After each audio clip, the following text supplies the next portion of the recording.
চলো আজকে শেখা যাক তেন, তেন তেন আর মারুর ব্যাপারে। ফার্স্ট তেন, দশমিককে বা কমাকে জাপানিজে তেন বলা হয়।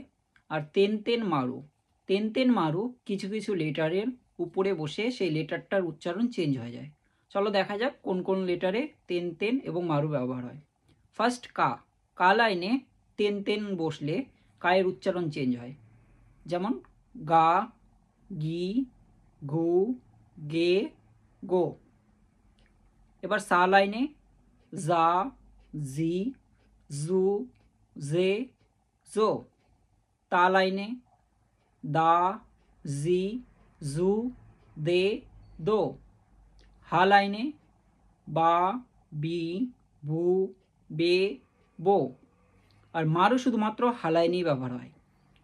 পা, পি, পু, পে, পো।